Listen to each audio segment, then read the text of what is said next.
The FAFSA, part of our family webinar series. Thanks for joining us tonight, and as always, thank you for supporting our Eagles.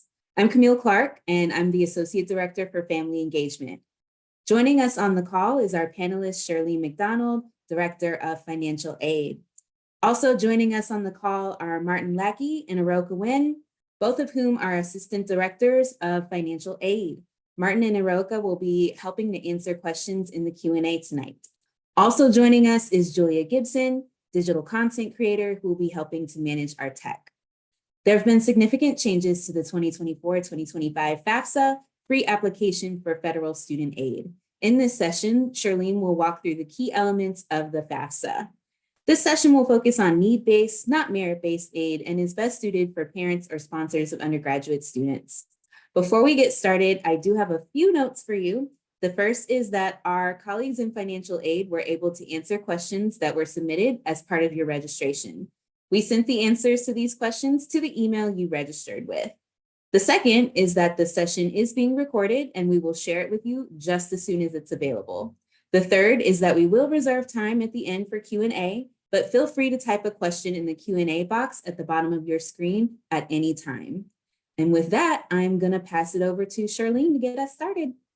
Hello, welcome everybody. Thank you so much for taking this time this evening to go through the FAFSA.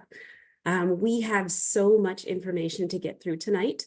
And so I will be going fairly quickly through our slides. There are about 56 of them. Just to help you understand that it has changed significantly and to walk you through how to go ahead and, if you haven't already, file the FAFSA. I will tell you that there are some concerns and the federal government has experienced some challenges in providing information to schools. And so if you've already filed your FAFSA, that's wonderful. Unfortunately, the federal government hasn't released your financial aid data to us. And so we won't receive our very first batch of FAFSAs until late March. So that is the very first thing I want you to know. The second thing that I need you to know as we're going through this, there are lots of questions that have yet to be resolved. For instance, the major issue that the Department of Education is contending right now is that our students and families that do not have a Social Security number are having a difficult time in completing the free application for federal student aid. They are working on a fix and anticipate having that updated and available for our families by the end of March. Without further ado, let's hop right into how do you file the FAFSA. Now, today, I'm going to focus on filing the FAFSA as a dependent student. There are multiple ways to file the FAFSA.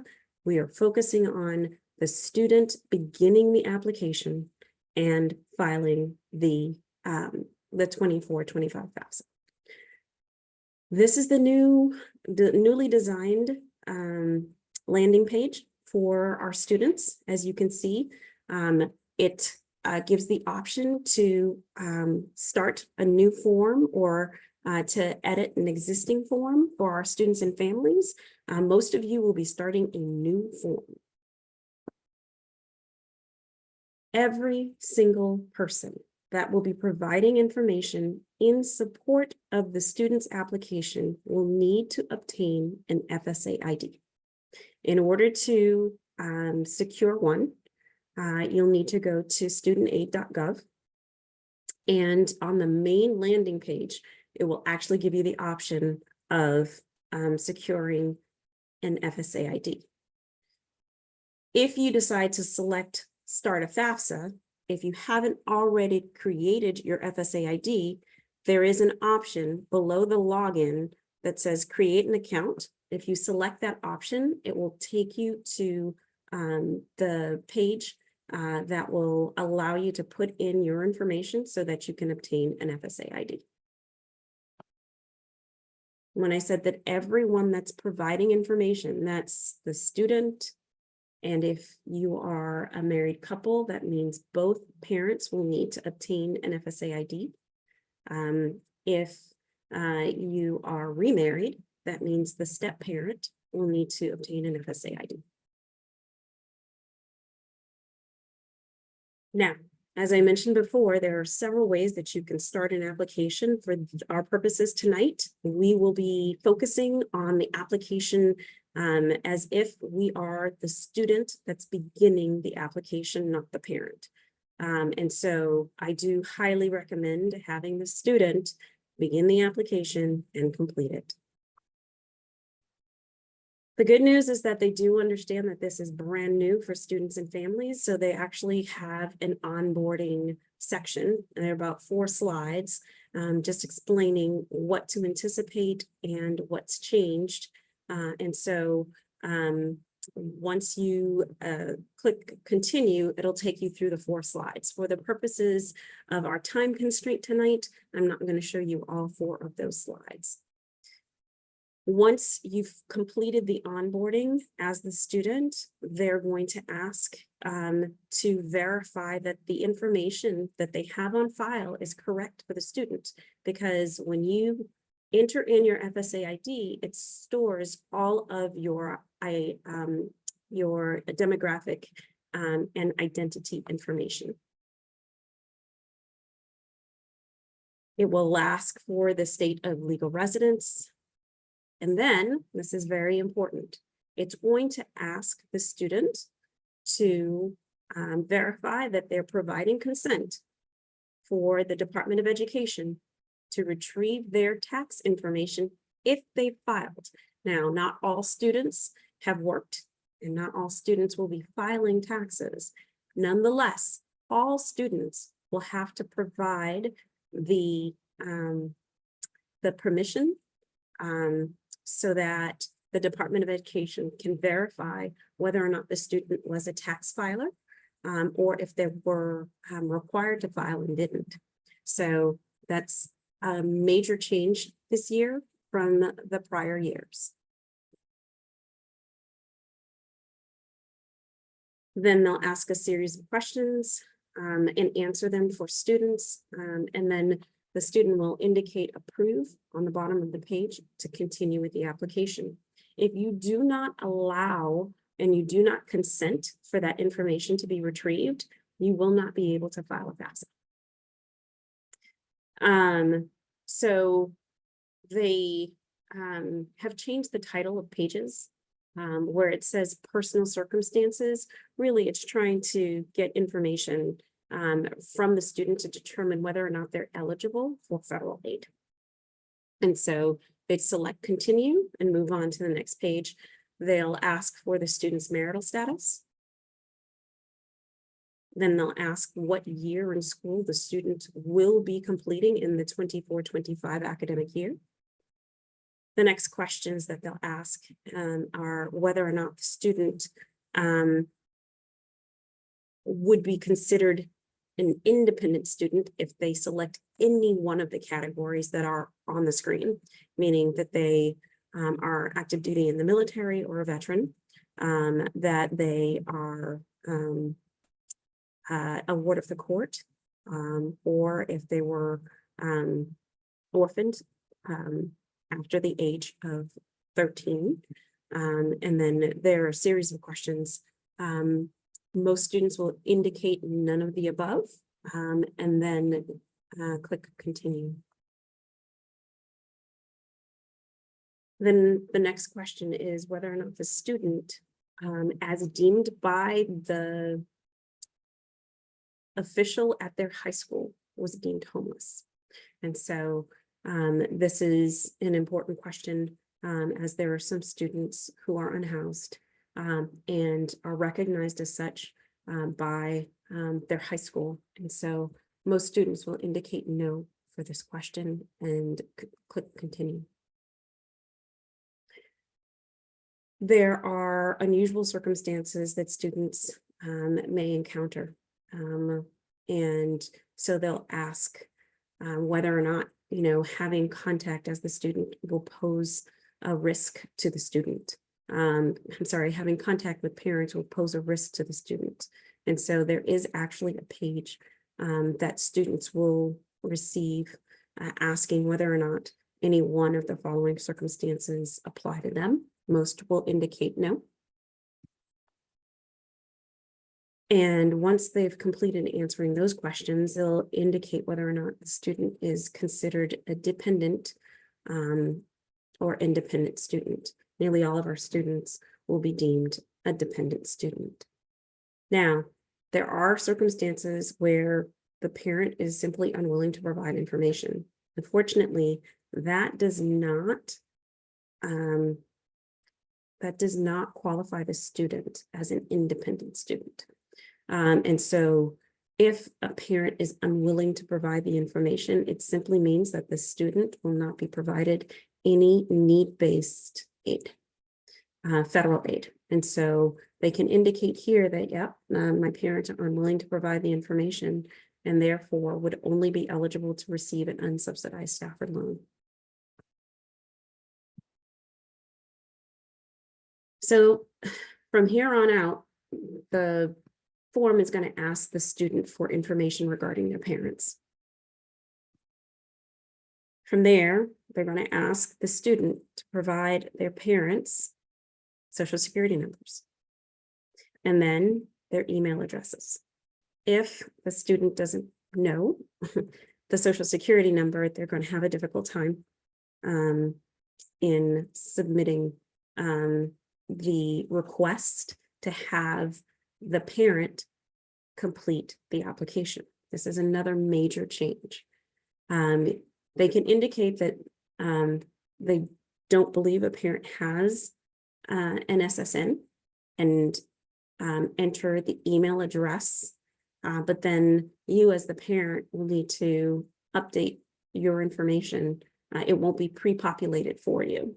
And so there are some students that don't have that information. In order to continue, you need to indicate my parent doesn't have an SSN and enter a valid email address, confirm the email address, and then click invite parent. From there, the parent will receive an invitation to do their portion of the FAFSA. The student will not be able to put parental information into the FAFSA. Now it's going to ask the student for some demographic information, their citizenship status. Then they're going to ask the question as to, did your parent attend any college at all? That helps us to determine whether or not the student is a first-generation college student and may make the student eligible for additional state or federal funding. Then it's going to ask for the student's high school completion status, whether or not they've completed a diploma or they were homeschooled or completed a general education diploma. And thereon, it's going to ask the student for some financial information, whether or not they filed taxes. Now, mind you, remember I indicated from the beginning that the student, when they grant permission to have, to complete the FAFSA, they grant permission for the Department of Education to import their tax information from the IRS. And so here, it's just asking for any information regarding grants or scholarships or other benefits that the student received in the year, and whether or not there's any foreign income exclusion. The rest of the tax information, they're actually going to receive from the from the Internal Revenue Service. It's going to ask whether or not, students have any money in their checking accounts, whether or not they own a business and what the value of that business is. You'll notice that it's actually asking questions regarding business this year. That's another major change. In the past, if a family or a student owned a business that didn't employ at least 100 people, they could exclude providing any information regarding that business. This year, it requires anyone that owns a business to indicate information regarding the value and debt against the business. It's also asking for any investments. The student would indicate next. And then finally, they'll put the information regarding which schools they'd like the information to be sent to. If the student's If the student has forgotten the AU school code, which is 001434, they can simply indicate the name of the college, and they can actually enter up to 20 colleges now, where they can have that information sent to. In the past, it was limited to 10. Now they've increased the number of colleges to 20. From there, they'll get a chance to review all of the information that they've submitted in support of their portion of the FAFSA application. Once they verify the information that it's correct, they'll go ahead and ask the student to verify that they want the invitation sent to the contributors.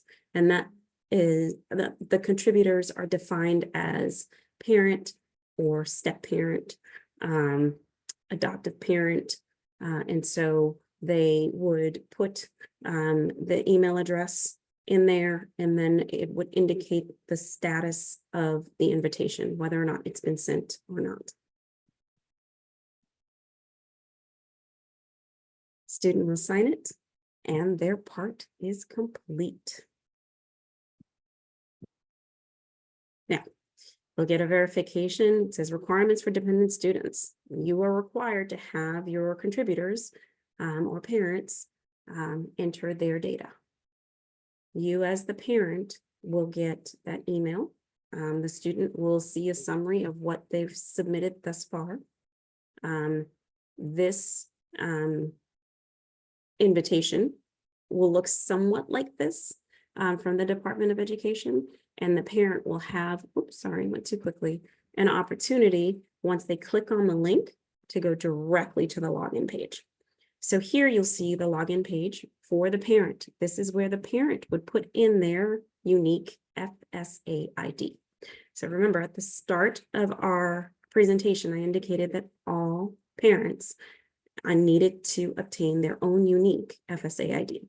In the past, if you were a married couple, only one parent needed to. At this point, anybody that's providing any information in support of the free application for federal student aid will need to obtain an FSA ID and log into their portion of the FAFSA to complete the data that's needed.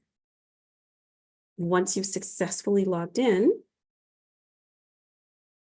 it will indicate that you are a contributor on the FAFSA and provide some information around why am I being asked to provide information in support of the student's application.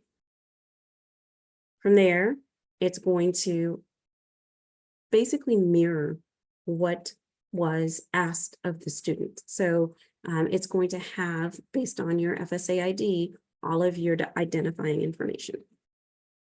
It will verify your state and permanent mailing address. And then it'll ask the parent to consent to having their financial information imported directly from the Internal Revenue Service in support of the FAFSA for in support of the student who's completing the 24-25 FAFSA. And so once it presents you with all of the information regarding, your rights and responsibilities and what you're consenting to, it'll ask you whether or not you approve or you decline. If you decline to provide your information, then unfortunately, the student's FAFSA will be incomplete and they will not be able to submit or apply for federal aid. By default, they would not be considered for any need-based financial aid from American University. Next section, it's going to ask the parents to provide some demographic information. It'll ask the marital status of the parents. It'll ask for the state of legal residence. And then it's going to ask for the same financial information that was asked from the student. There are some additional questions that they'll ask parents that may not necessarily be asked of the student. One of which is whether or not the parent receives any federal benefits. And then from there, it's going to ask for the parents' filing status for the 22 calendar year, which is the year in which they're going to extract the data from the Internal Revenue Service. Keep in mind, they're always a full calendar year behind.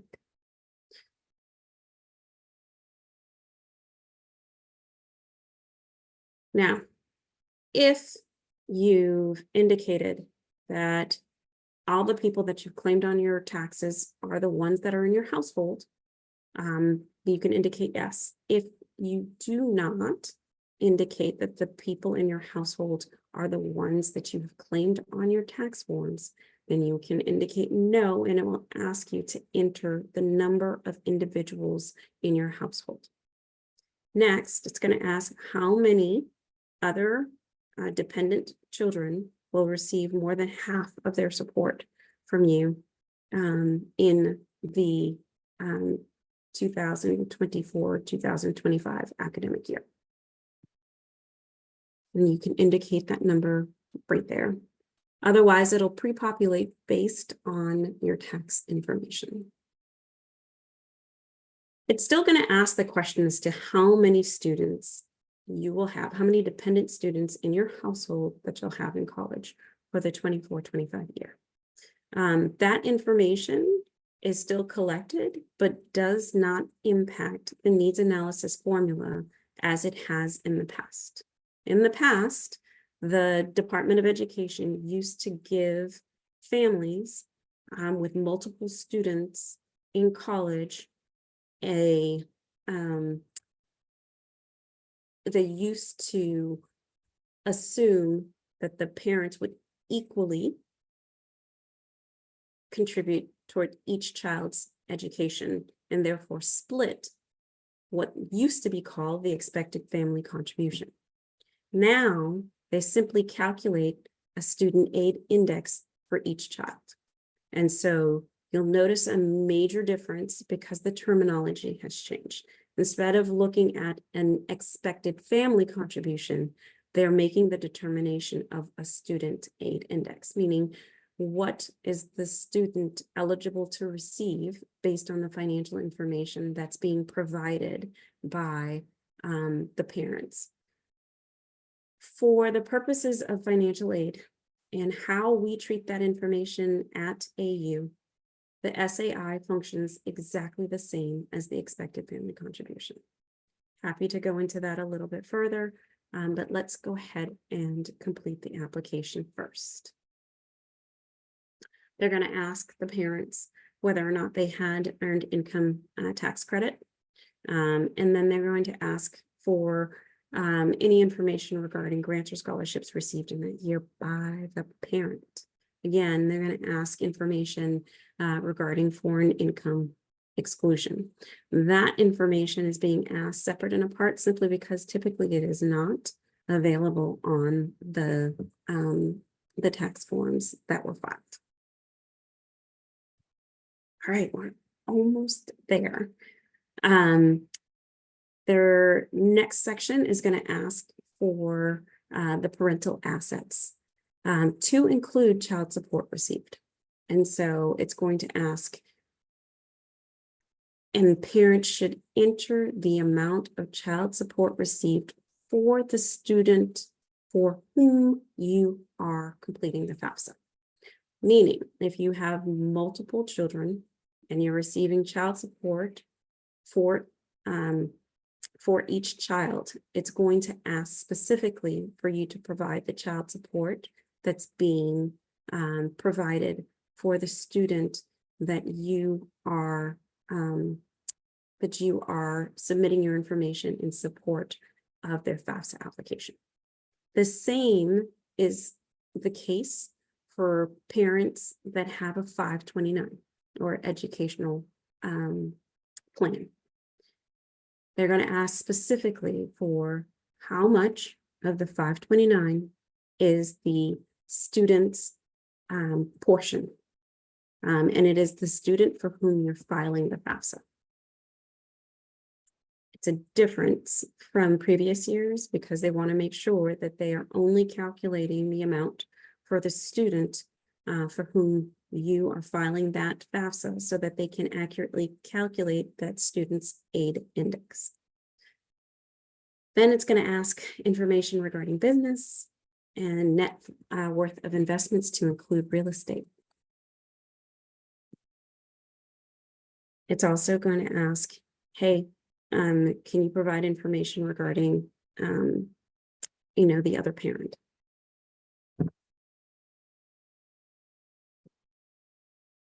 It's going to give you an opportunity to review all of the information that you've submitted in support of the application. From there, it's going to ask you to sign and complete your section. What's super important to remember is that each parent or each contributor will need to complete their individual section. Once you've done that, congratulations, the form is complete. Yes and no. If you're married, then both parents will need to complete their sections independently. If you're not married, then the one parent who provides, and this is very important, the most or the majority of the student support will be the one that's required to follow the FAFSA. That is another significant change this year. In the past, it used to be the parent with whom the student lived, or what we call the custodial parent, would be required to file the FAFSA. This year, the federal government is requiring that the parent that provides the most financial support to file the FAFSA. How are they going to make that determination? Well, depending on what you've indicated as your income and child support paid, they'll be able to make the determination as to who's providing the greater amount of support. So it is the parent for whom, the parent in which the greatest amount of support is coming from. So this is it isn't the person that necessarily claims the child on the taxes either, because that unfortunately is the mistake that most people make. They assume if we claim the child on the taxes, then they're going to be considered the parent that's required to file. No, it is the parent who provides the majority of the student's financial support. Now, if parents equally provide the same amount of support, then again, it is the student's discretion as to which parent files the FAFSA. All right, I can't believe it. We've gotten through this in a half an hour. I was trying my very best to make sure that we got through the application. I know that there are going to be tons of questions, and so I want to make sure that we have sufficient time to answer as many of them as possible. I'm going to ask my colleagues, Eroka and Marty, to join me so that we can answer your questions. Camille, if you wouldn't mind letting me know what questions have come in, that would be wonderful. Absolutely. Happy to do that. And thank you so much for this informative presentation. Thanks. It's a lot. I know. Yeah. We're all in this together. There have been some significant changes. And so I wanted to make sure that I highlighted what those changes are and the impacts, the potential impacts that they may have for families. Absolutely. Okay, so we have a question from a family member who says their son filed his FAFSA shortly after it was available. He mistakenly invited both parents. When I contacted FAFSA, I was told that if the parents were filing taxes jointly, only one parent needed to be invited. At that time, there was no way to remove a parent who was already invited. So he had to delete his application and begin again. This family member just wanted to share their story to let other folks. I completely understand, but I'll be very honest with you. Both parents will need to submit and complete their section. And so all contributors will be asked to do their own individual section.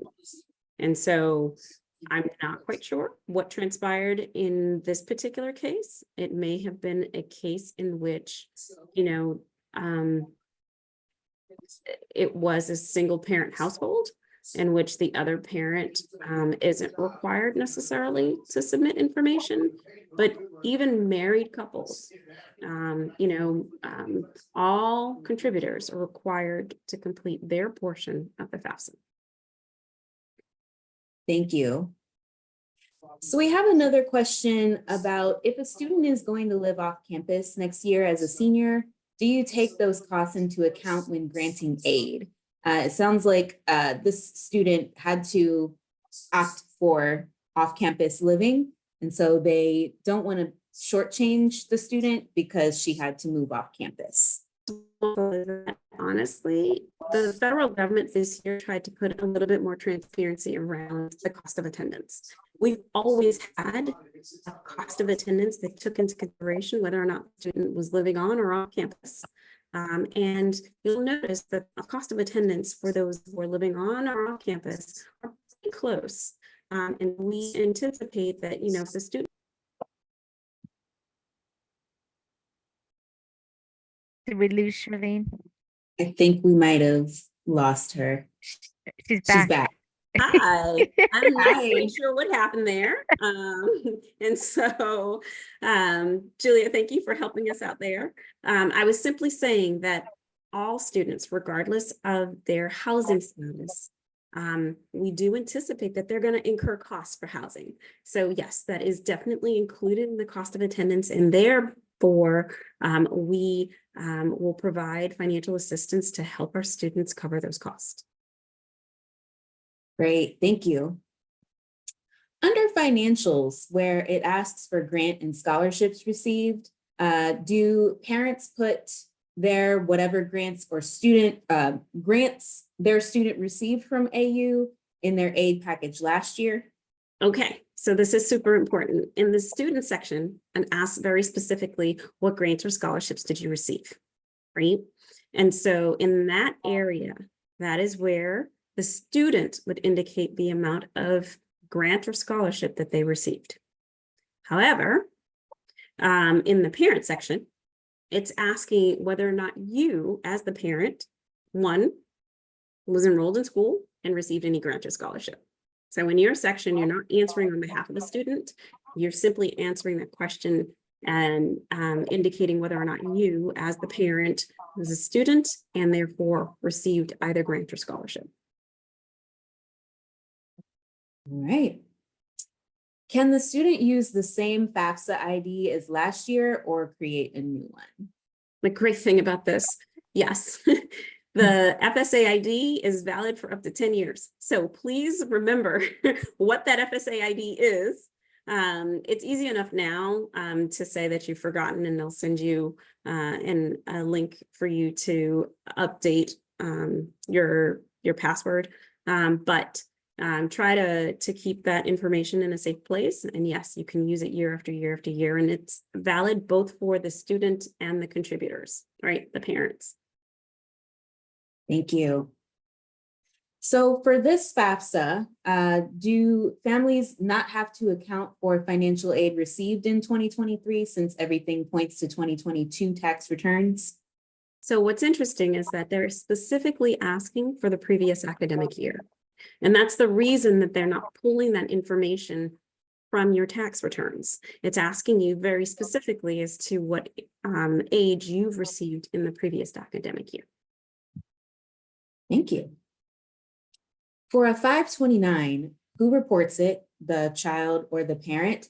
And under what section is it bunched in with checking, savings, cash, or is there a particular question where it is entered? So it is considered the parent asset. So the parent will put it under their section, and there is a specific question that asks whether or not you have a 529 or educational benefit for your child. Great. And remember, you only need to indicate the portion of the 529 that is for the child in which you're completing the FAFSA. We had someone share that they see the net worth calculation does not include household. Does it include IRAs? I'm sorry. They shared that they see the net worth calculation does not include household. Does it include IRAs? So what's interesting is that the calculation does include household, right? So it does ask very specifically how many individuals are in your household. What it doesn't ask is how many of those individuals are going to be college students in your household. That's the major difference this year. It does not take into consideration the amount of money that you have in retirement accounts. And it continues to exclude the amount of money that you have in retirement accounts. So two things that the FAFSA hasn't asked and will not ask: the value of your primary home, right? And any monies that you have in an investment retirement account. Right. For the 2024-2025 FAFSA, is it best to wait until we have filed our 2023 tax return, or can we do it for then using the— Please do not wait. Do not wait, do not wait, do not wait. Remember, they're using 2022 data, always a full calendar year behind. So yes, please, by all means, file that FAFSA. They're going to be asking you for 2022 data. Now, if something significant has happened between 2022 and this past calendar year, or even in this current calendar year, let us know. And that's once you filed your application, you reach out to the financial aid office and we'll be here to walk you through how to update and amend the information that was retrieved by the Department of Education. Okay, so that is the appeals process. There's a petition process that's separate and apart, but for all applicants for 24-25 will be using 2022 tax data. Thank you. We had someone share that their student filed the FAFSA, they got the complete page. As the parents, they filed the parent information, and they are married and they filed jointly. And they needed to know if the spouse also has to fill out the form. They do. This year, I'm telling you, it is extremely confusing because you're thinking we're filing jointly. It's the same exact information. Why do I need to file? But they need the consent to retrieve the information from both. And so that's the reason that they're requiring all contributors, one, to file and get an FSA ID, and two, to consent to retrieving that information. Because one parent can decide, yeah, I'm going to consent. I filed.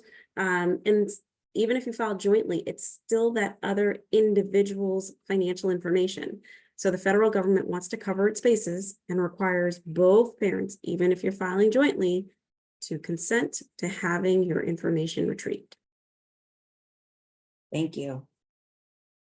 Someone shared that they're a homemaker. They don't earn a salary, but they have joint assets with their husband. Should they split the value 50-50? No.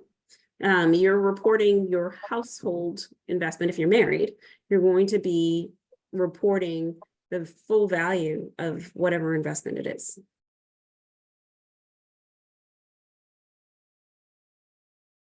So we had someone ask, they heard that all parents need to file the FAFSA, but they also heard that if divorced, only the parent who provides the most support should file. Could you provide a little clarification around that?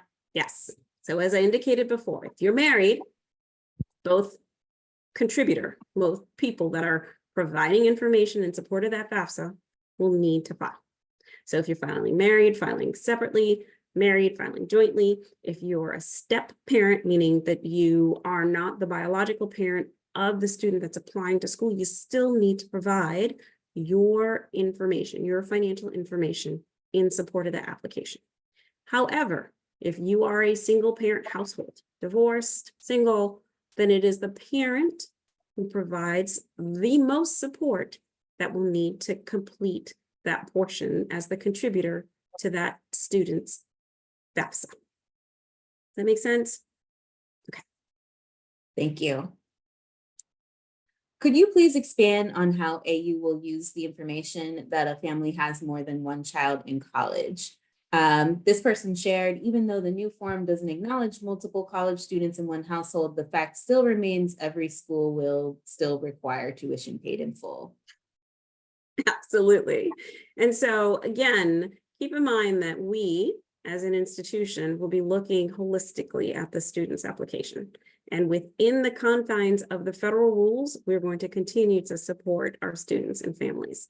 And so we do look at the number in college where they do ask for the information, and we will be taking into consideration the number in college when we are calculating our institutional funding, so long as it can, and so long as we can remain compliant with the Department of Education. They require schools to stay within the constraints that they have indicated around aid. Now, we do have some discretion so that we can indicate, yes, we have reviewed the information and have made the following determination and submit corrections on behalf of our families so that we can amend a family's student aid index. It's very limited, but one of the things that they will allow an institution to do is to look at the number of individuals in college and the costs that the families incur for each dependent, and allow us to amend the application based on that information. Thank you. If another child is entering college, should we expect to split our parent contribution to both colleges, or that we will have to pay twice the amount?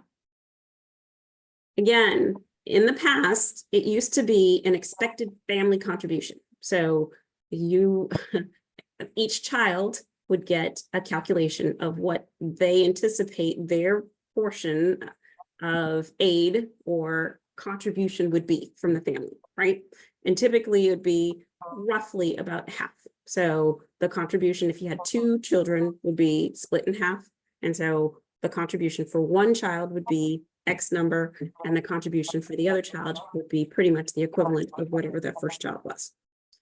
The way in which the expected family contribution changes from the student aid index is that they're calculating very specifically what type of aid or assistance a student may be eligible to receive based on the financial information that they have provided on their free application for federal student aid.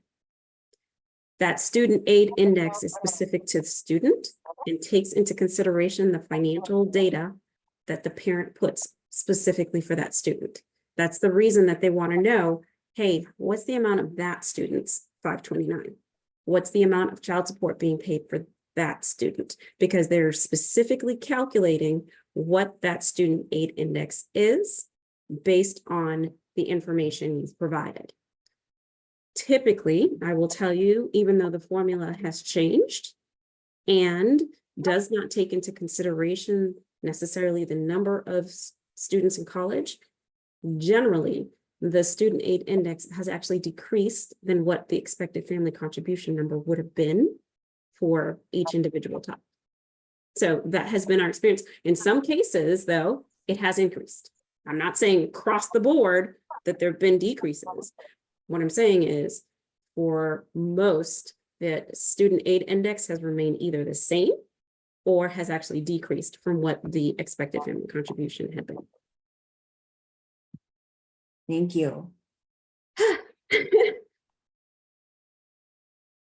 All right, I'm just taking a look here through our Q&A. So someone shared that their student's FAFSA has been submitted, but has been in review for weeks. Would you know if that is to be expected with this new system? Goodness. So unfortunately, as I indicated at the start of this presentation, we are flying blind. We have no data on any of the information that has been submitted to the Department of Education. And so I would follow up with the Department of Education and just to verify that they've received all the information they needed in order to complete the application. At this point, we anticipate at the end of this month that they'll be sending us the files of those who've completed their application. We had someone share that they now collect SSDI, and their 2022 and 2023 W-2s will show employer income that will not be available moving forward. How can this be included for consideration in this So, application? as I mentioned before, anything that has changed significantly around income earnings that are not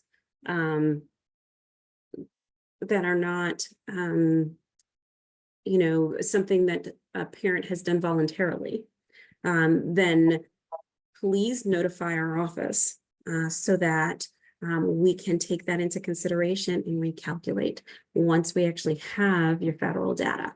And so we anticipate, like I said, in fingers crossed, that last week in March, first week in April, actually receiving the data from the Department of Education and then assisting our students and families for whom their financial circumstances have changed.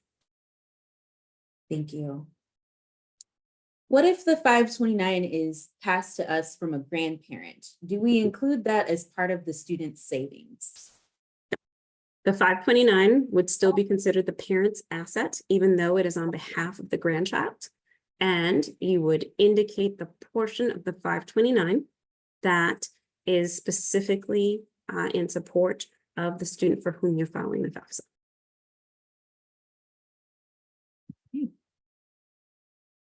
Someone also asked if the total amount of FAFSA might be less for the coming year. I'm assuming the question is whether or not what was formerly known as the expected family contribution, now calculated as the student aid index, would be calculated higher and therefore change the eligibility for a student. Our experience, and again, we're flying blind, and so we actually don't have the federal data, but our experience has been that on average, the SAI has remained fairly consistent with what the expected family contribution used to be, and in a number of cases has actually decreased. So students and families may find themselves being more eligible for assistance, at least federally. Thank you. If a child receives financial aid, but it's not enough to cover expenses, what are the best steps to get a loan? Does AU have a suggestion on the type of loan to seek out? So we definitely encourage our students and families that are looking for alternative financing options to reach out to us. We'll help them navigate the process and explain what the differences are between the types of options that are available, from payment plans to parent loans to student private loans. We're happy to assist in providing information as to what those options entail and some of the benefits and pitfalls of seeking out those options. Thank you.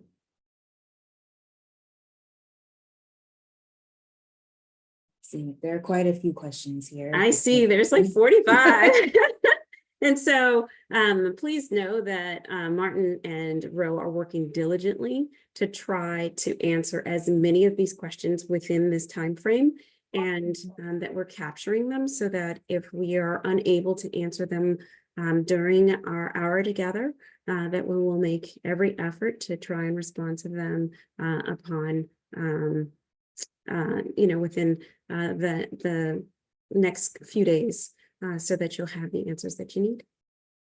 Absolutely. So we had a person ask, what if one of the parents retired in 2023? Is this the type of information we send directly to AU and not on the FAFSA? That is correct. If there are significant changes, now mind you, there are a number of factors. Retirement alone isn't necessarily an indicator that, the family's financial circumstances have changed. But we do tell our families to please reach out to us so that we can help you navigate the process and provide you with information as to how the update to your family circumstances may impact your eligibility for aid.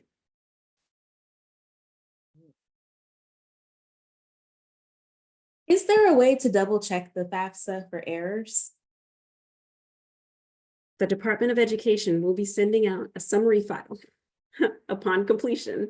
Please take a look at that summary file and make sure that the information that you provided and that they've retrieved is accurate. I'll be honest, the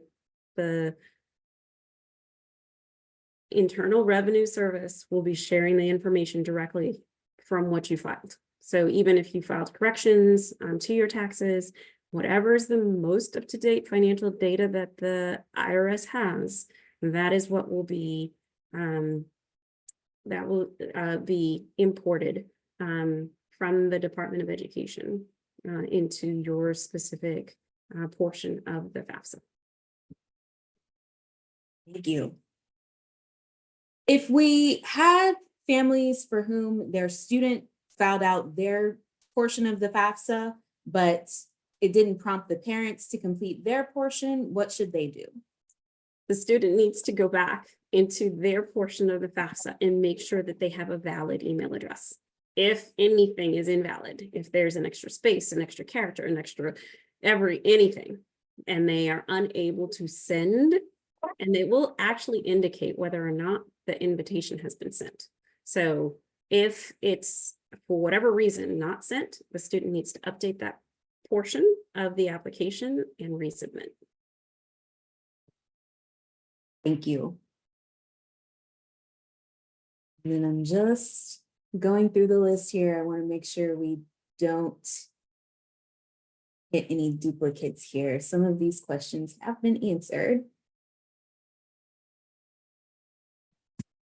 What if families are using a sibling's 529 for the student? Do they have to acknowledge that on the FAFSA? So if you're going to be using a 529 that was originally designated for somebody and now you're going to designate as your recipient, then yes, that is the portion that is now the student's, and therefore you do need to report. Perfect. If families wait to file the FAFSA, will their aid be influenced negatively since their savings will drop considerably? They don't want the FAFSA to think that they have more than they actually have. Honestly, we're going to ask you, look, what assets do you have to assist in defraying the cost? Whether you do it in March or in May, it doesn't make a difference. We're still going to ask you, what are the assets that you have in order to defray those costs? And then we're going to verify what those are. And it is my understanding, as you have shared, that families should fill out the FAFSA for the academic year 2024-2025 as soon as possible, correct? Yes, because quite honestly, the Department of Education needs as much time as possible to ensure that they can process it and get it to our office. They're already months behind in getting us the data that we need. So file as quickly as you can. Know that you can always make corrections if you need to, but I do encourage my students and families to file. Our priority deadline for our continuing students is May 1. We haven't changed that deadline. We are, however, very much aware of the concerns and delays And so we will be notifying our students and families should we have any changes, or if we extend beyond the May 1 deadline, you will receive something from us letting you know, hey, given whatever circumstances, we're making changes. As of right now, because we do anticipate receiving that information at the end of this month, we do not anticipate having to make any changes to our deadline. We still are a couple months out. And I will close with this last question. We have a few questions from families around the joint assets. So if married parents with joint assets are reporting those, how can they be sure that those assets aren't counted twice? So keep in mind that the Department of Education is going to, one, link the files. So even though you're filing separately or submitting your consent separately, because remember, it's not asking you to duplicate the information, it's asking you to consent for them to retrieve the information that you've submitted. They will link the two based on the filing status, right? So if you're married filing separately, they'll be able to link you. If you're married filing jointly, they'll be able to link you. Just based on the filing status, they'll be able to make the determination as to what those particular investments and assets are. Thank and you. report solely based on, if you're married filing jointly, they're not going to double count. They're simply going to say, okay, this is the family's, married asset. So they've tested it. We've seen at least that portion and we know it works. And so there will not be double counting information. But if you did file married filing separately, they will provide the information for both as to what was reported on each. Thank you. We are approaching the 8 o'clock hour, so I want to pause there. I want to thank you all so much for spending time with us, with families. Thank you to Martin and Aroka for moving through all of these questions. They have answered 67 questions in the Q&A tonight. We still have many more, but I just want to thank you for all of your hard work and for sharing the pre-questions, the answers to those as well. Thank you so much, Charlene, for taking the time and speaking with our families tonight. And families, thank you very much for sticking with us and supporting your Eagles through this process. We do have a note here in the chat that I just want to highlight. Please email financial aid at american.edu, and a counselor will get back to you. Again, we are keeping track of all of these questions, so we will know what hasn't been answered as well. So yes, please feel free to reach out to an email, and a counselor will get in touch with you. Keep in mind that every single one of your students has an assigned counselor. And so your student's counselor that knows about your circumstances will be happy to reach out to you. Reach out to us at financialaid@american.edu.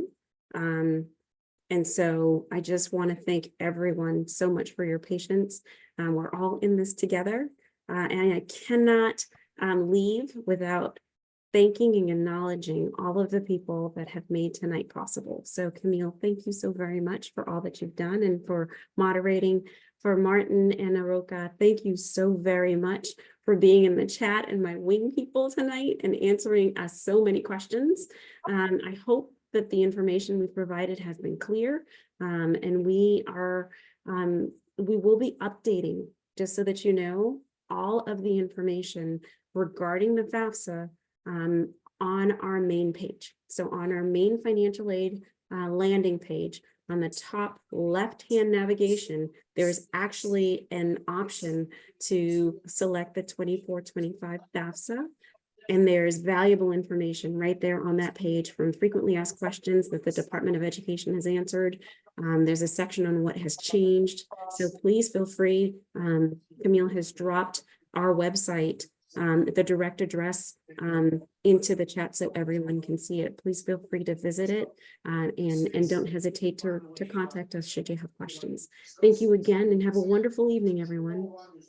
Thank you. Good night, everyone. Right.